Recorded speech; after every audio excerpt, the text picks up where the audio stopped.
Hi, j'espère que vous allez bien. On se retrouve aujourd'hui dans une nouvelle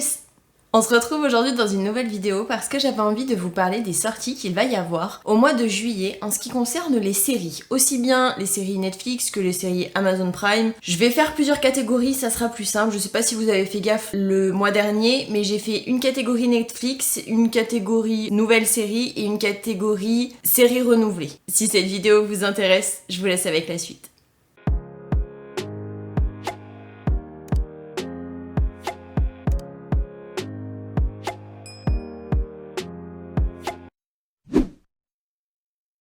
La première nouvelle série qui doit commencer le 7 juillet, il s'agit de The Horror of Dolores Roach, qui nous raconte, comme son nom l'indique, l'histoire de Dolores Roach, qui malheureusement a fait un séjour en prison. On ne sait pas trop pourquoi dans le synopsis en tout cas. Elle a fait 16 ans de prison et elle va enfin pouvoir en ressortir. De retour chez elle à Washington Heights, elle va se rendre compte que tout a complètement changé, que sa famille n'est plus là où elle devrait être, que son copain et tous ceux qu'elle a connus ne sont plus là, que son appartement se trouve être loué à des étrangers complets, que la seule chose qui vraiment la rattache à son passé, ou en tout cas qui n'a pas changé depuis qu'elle a fait son séjour en prison, c'est juste une espèce de petite boutique au coin de la rue qui apparemment est toujours ouverte 16 ans après, donc c'est que ça doit bien fonctionner. Elle va donc devoir réapprendre tous les changements qui ont eu lieu dans sa ville en 16 ans et se réhabituer, du coup se refaire un entourage, se reprendre des habitudes, enfin vraiment je pense que ça doit être compliqué parce que passer quand même 16 ans en tôle, en sortir et que plus rien n'est comme avant, je pense que ça ne va pas être de tout repos pour elle.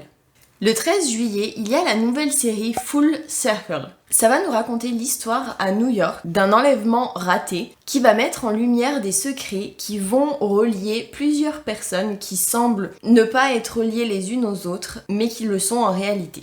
J'avoue que j'ai pas beaucoup plus d'infos concernant cette série, mais du coup pour ceux qui aiment tout ce qui est un petit peu série dramatique et policière, je vous la conseille, elle a l'air plutôt pas mal. En plus c'est de HBO, donc franchement en général ils font quand même des bons trucs, pourquoi pas.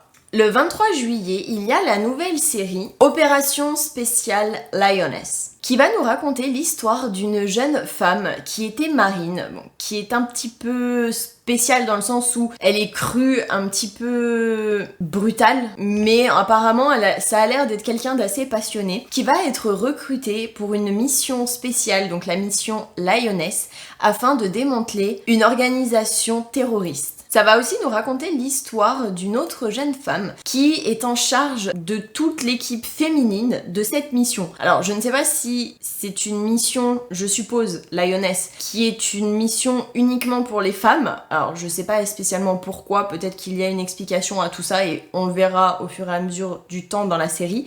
Mais en tout cas là pour le moment, juste avec le synopsis, tout ce que je sais c'est qu'apparemment il y a une jeune femme qui dirige du coup l'opération Lioness et qui va former les jeunes femmes. Après, je sais pas, je peux pas en dire plus parce que j'avoue que je n'en sais pas plus. Le 27 juillet, il y a la nouvelle série Twisted Metal, qui raconte l'histoire d'un homme qui va se décider à livrer un colis, car apparemment sa vie pourrait se trouver mieux après qu'il ait livré le colis. Donc en gros, sa vie pourrait s'améliorer s'il livre le colis. Alors je suppose que si sa vie change à l'issue de la livraison du colis, c'est parce que c'est hyper dangereux et je sais pas trop ce que c'est que ce colis, mais à mon avis, ça doit pas être très légal non plus.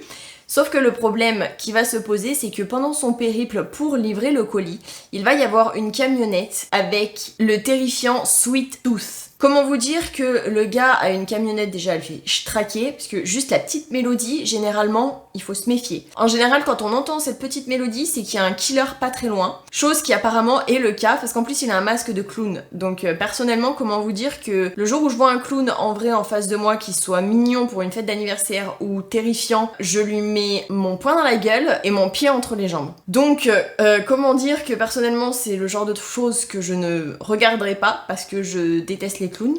Concrètement, c'est la seule phobie de ma life que j'ai. Mais mon chéri, apparemment, quand j'en ai parlé, il avait l'air de connaître le titre et l'histoire. Je sais pas si c'est un jeu vidéo ou si de base c'était un autre film, mais apparemment ça lui disait quelque chose. Donc je sais pas ce que ça donne. Lui, s'il veut le regarder, mon chéri, il le regardera. Mais personnellement, je ne le regarderai pas. Pour ceux qui aiment tout ce qui est un petit peu gore, course-poursuite, killer, je vous laisse le champ libre. Perso, je ne regarderai pas. Même pour savoir ce qui se passe.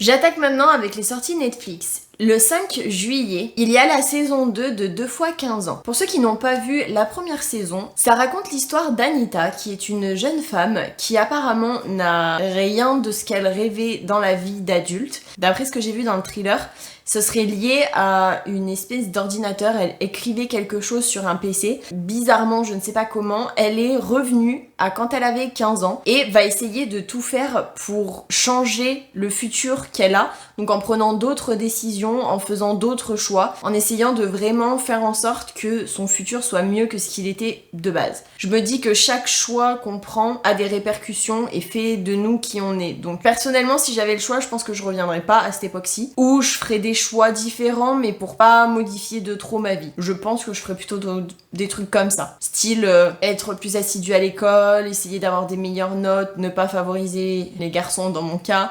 Des choses comme ça, pas des choses qui peuvent modifier mon avenir, genre par exemple le fait que j'ai créé ma chaîne YouTube, le fait que je sois avec mon chéri depuis 7 ans et demi, des choses comme ça quoi. Après, à voir.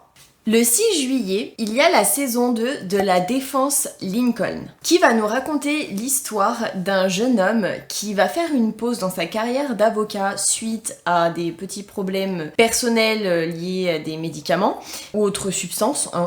Il va revenir à Los Angeles car un ami va lui léguer son cabinet d'avocat ainsi que toute la clientèle qu'il avait, mais aussi une affaire qui était en cours et qui est extrêmement médiatisée, impliquant une célébrité qui serait accusée du meurtre de son mari et de son amant. Je ne sais pas trop pourquoi, mais apparemment il est surnommé l'avocat à la Lincoln. J'ai pas vu la première saison donc j'avoue que je sais pas trop. À voir. Le 7 juillet, il y a la nouvelle série Netflix Fatale Séduction. Je pense que cette série est interdite aux moins de 16 voire peut-être 18 ans. Elle est un peu style érotique, donc c'est peut-être pas pour tout le monde non plus. Qui raconte l'histoire d'une professeure qui se trouve être mariée et qui va, je ne sais pas trop comment, craquer ou en tout cas succomber à la tentation d'un autre homme qui se trouve être plus jeune et qui va malheureusement avoir d'énormes conséquences sur tout son entourage, mais pas dans le côté positif bien évidemment.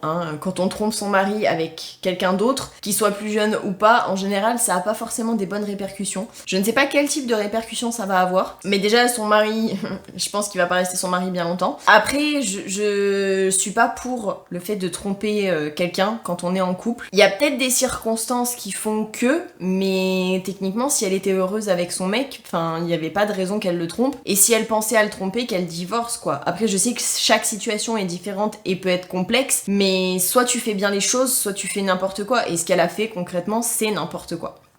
Le 13 juillet, il y a la nouvelle série Famille en flammes ou Burn the House Down. Ça raconte l'histoire d'une jeune fille qui va voir sa maison brûler et qui va voir ses parents divorcer. Donc elle va vivre avec sa mère. Son père va se remarier et va refonder une nouvelle famille avec lequel j'ai l'impression qu'elle n'est pas du tout en contact, la jeune fille. Elle n'a plus de contact ni avec son père ni avec sa belle famille. En tout cas, c'est l'impression que j'ai parce que justement, elle va se servir du fait qu'elle ne connaisse pas sa belle famille et que son père ne l'a pas vue depuis très longtemps pour s'infiltrer dans la maison en tant que bonne et essayer de récupérer le plus d'infos parce qu'elle pense que son père, ou en tout cas la nouvelle femme de son père, a organisé l'incendie de la maison parce qu'elle savait que ça allait foutre le bordel dans la relation. Elle va du coup faire la rencontre de ses demi-frères, demi-sœurs. J'ai vu un demi-frère, demi-sœur je sais pas trop, mais en tout cas je sais qu'ils ont 2 enfants dans sa nouvelle famille. Donc elle va faire la rencontre sachant que ils savent pas qui c'est, ils pensent juste que c'est une bonne et que la nouvelle femme de son père a l'air d'être quand même assez spéciale dans le sens où par exemple elle lui dit de ne pas aller à l'étage, de ne surtout pas y aller, que en gros c'est interdit. Sachant que quand tu dis à quelqu'un c'est interdit, comment te dire que le premier truc qu'il fait, surtout que là elle est là pour fouiner, c'est qu'elle va y aller quoi. Donc bon, j'espère en tout cas que la nouvelle femme de son père n'est pas liée de quelque façon que ce soit à l'incendie de leur maison, mais en tout cas c'est le pressentiment qu'elle a. Encore le 13 juillet, il y a la nouvelle série La loi de la plus forte, qui raconte l'histoire d'une jeune femme qui est noire et qui est corpulente. Elle s'est séparée fraîchement de sa dernière relation. Je ne sais pas si c'est lui ou elle qui a rompu, mais en tout cas, elle va se reprendre en main, sachant que si j'ai bien compris, elle cherche du travail dans tout ce qui est en rapport avec la mode. J'ai pas beaucoup d'informations en ce qui concerne cette série, mis à part que du coup c'est une jeune femme qui se retrouve célibataire et qui décide de reprendre sa vie en main et de s'épanouir toute seule. Après, j'avoue que cette série a l'air plutôt pas mal, je sais pas trop quoi en penser personnellement. Le 20 juillet, il y a la saison 3 de À l'ombre des Magnolias. Ça va nous raconter l'histoire d'un groupe de femmes qui sont amies depuis très longtemps, qui essaient de faire la part des choses entre l'amour, la famille, le travail et tout ce genre de choses. Mais l'héroïne, en tout cas que moi je considère principale, ou en tout cas qu'on voit le plus dans les trailers, j'ai l'impression qu'elle va un petit peu, je vais pas dire tromper son mari. Apparemment, elle a l'air d'être attirée physiquement par quelqu'un d'autre que son mari. Donc j'ai l'impression que cette série va vraiment nous parler de la famille, des amours, du travail, de l'amitié. J'avoue que ça peut être une bonne série en tout cas, elle a l'air vraiment plutôt bien. Le 25 juillet, il y a la saison 4 de Sintonia, qui nous raconte l'histoire d'un groupe de 3 amis qui vivent dans les favelas à Sao Paulo, qui vont tout faire pour suivre leurs rêves et garder leur amitié dans un univers où s'entremêlent la drogue, la musique, mais aussi la religion. Dans la bande-annonce que moi j'ai trouvée, ils sont dans un restaurant et apparemment la police arrive, ils vont tuer un des 3 amis si j'ai bien compris. Après j'ai pas vu les saisons précédentes donc je connais pas les personnages et l'histoire des personnages, mais en tout cas il y en a qui vont mourir dans cette bande-annonce. Je sais pas exactement comment ça va se passer, mais je suppose pas très bien. Le 28 juillet, il y a la saison 2 de Le Tailleur, qui raconte l'histoire d'un jeune homme qui va se retrouver à confectionner la robe de la future femme de son meilleur ami, sauf qu'apparemment le fait de faire sa robe, de prendre ses mensurations, de faire les ajustements, etc., vont raviver des souvenirs qui ne vont pas être très joyeux. Donc je sais pas trop s'ils vont réellement se marier, étant donné qu'ils ont l'air d'avoir un passif, un triangle amoureux assez compliqué. Le futur marié n'est peut-être pas forcément au courant de ce qui s'est passé entre la future mariée et son meilleur ami, je ne sais pas trop. Mais en tout cas, ça a l'air d'être assez complexe. Après, c'est une série Netflix, en général, les séries Netflix, elles ne déçoivent pas très souvent.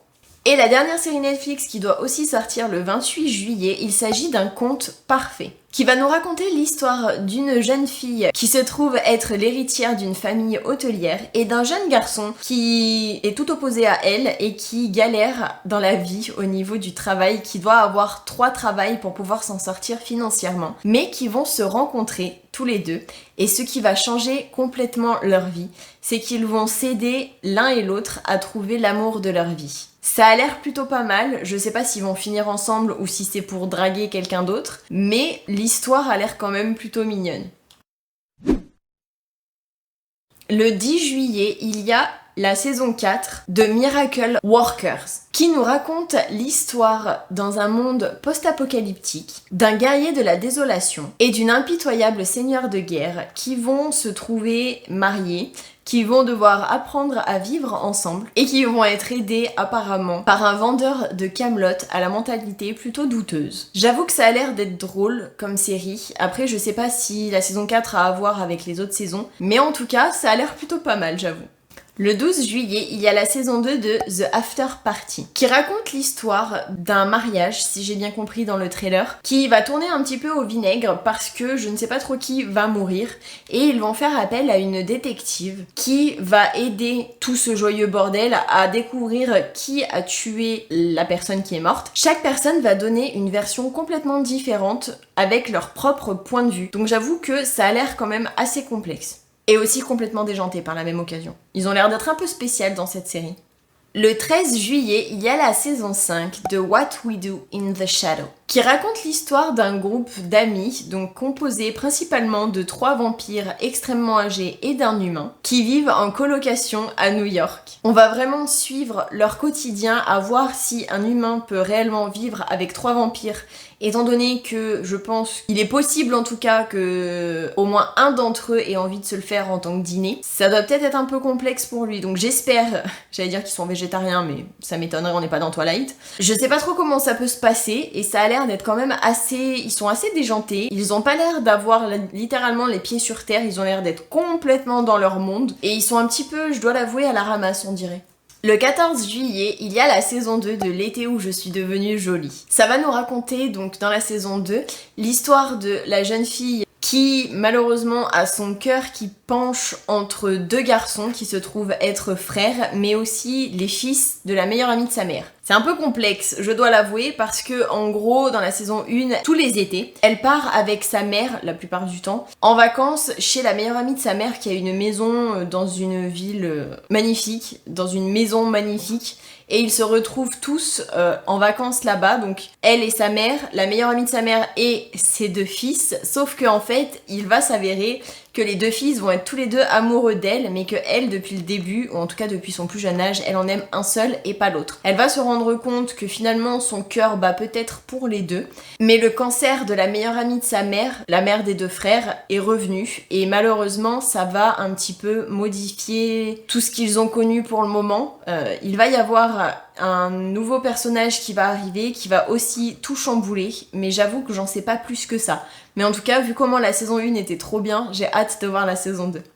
Encore et toujours, le 14 juillet, il y a la saison 2 de Foundation. Pour ceux comme moi qui n'ont pas vu la saison 1, ça raconte l'histoire suivante. Quand un professeur va prédire la chute imminente de l'Empire galactique, les Cléons, une longue lignée de clones d'empereurs, qui jusqu'alors régnaient en maîtres, vont se rendre compte que leur règne peut être compromis. Ils vont devoir se rendre compte du fait qu'ils ne sont pas forcément ce qu'ils pensaient et qu'ils peuvent potentiellement perdre tout ce qu'ils ont afin de pouvoir justement essayer de ne pas perdre tout l'héritage qu'ils ont actuellement. Le docteur qui a prédit la chute de l'Empire galactique va être envoyé avec quelques autres personnes aux confins de la galaxie pour créer ce qu'on appelle la Fondation, qui est un endroit où on va essayer de garder le plus de connaissances, de savoir possible afin de faire perdurer tout simplement leur lignée. Le 19 juillet, il y a la saison 2 de The Bear, qui raconte l'histoire d'un jeune garçon qui, suite à la mort de son frère, va revenir dans sa ville natale, c'est-à-dire à Chicago, pour prendre le restaurant familial qui était jusqu'alors à son frère. Mais vu qu'il est décédé, c'est lui qui en hérite et il va devoir gérer tout le bazar que son gentil frère lui a laissé. Il va donc devoir gérer le restaurant familial, mais aussi ses relations familiales, parce qu'apparemment c'est quand même quelque chose d'assez tendu, et on va voir au fur et à mesure de la saison comment il va s'en sortir ou pas. Le 21 juillet, il y a la saison 2 de Minx, qui raconte en 1970 à Los Angeles l'histoire d'une jeune femme qui va malheureusement devoir s'allier avec un éditeur plus que véreux afin de créer le premier magazine érotique destiné aux femmes. Dans la saison 2, apparemment, ils font toujours équipe l'un et l'autre, la jeune femme et l'éditeur. Sauf que leur magazine va tellement faire parler et avoir du succès, même si ça va être hyper positif, il va y avoir plein de choses négatives qui vont arriver et on va voir comment ils gèrent le succès, comment ils gèrent l'argent, comment ils gèrent la notoriété et c'est pas forcément facile à mon avis. Le 28 juillet, il y a la saison 2 de Hills, qui raconte l'histoire de deux frères qui vont se disputer l'héritage de leur défunt père dans une communauté très unie de Géorgie, sachant qu'apparemment le père avait une association de lutte dans cette ville en Géorgie et les deux fils, ça va pas forcément bien se passer apparemment. Toujours le 28 juillet, il y a la saison 2 de Good Omens, qui raconte l'histoire d'un ange et d'un démon qui vivent sur Terre depuis très longtemps et qui, malheureusement, un beau jour, va voir une espèce de guerre arriver entre les anges et les démons, je suppose. Ils vont tout faire pour essayer d'éviter le plus possible le conflit, en se faisant tout petit, vraiment en essayant de ne pas interférer dans le conflit entre les anges et les démons, juste pour pouvoir vivre leur vie au calme. Sauf que je pense que ça va pas se passer comme prévu. Et dans la saison 2, le démon revient vers l'ange et il fout un petit peu le bordel. Il va essayer de forcer l'ange à déclencher une guerre, sauf que l'ange, quand il va s'en rendre compte, j'ai l'impression que ça va être trop tard. Et enfin, le 30 juillet, il y a la saison 2 de Dark Winds, qui va raconter en 1970 l'histoire de deux officiers qui vont essayer de chercher des indices sur un double meurtre très macabre. Malheureusement pour eux, leur enquête va les obliger à remettre leurs croyances spirituelles en question et aussi à accepter leur traumatisme passé. J'avoue que je sais pas trop ce que ça va donner, mais soit ça va complètement les perdre et du coup ça va être un bordel monstre, soit ils vont réussir à passer outre leur traumatisme et à réussir à trouver le tueur. J'espère que cette vidéo vous aura plu et que vous aurez passé un bon moment en ma compagnie, que ça aura pu vous aider à quoi regarder au mois de juillet. Si c'est le cas, n'hésitez pas à liker et à me laisser un petit commentaire, ça me fait toujours plaisir. Et moi je vous dis à la prochaine pour une prochaine vidéo.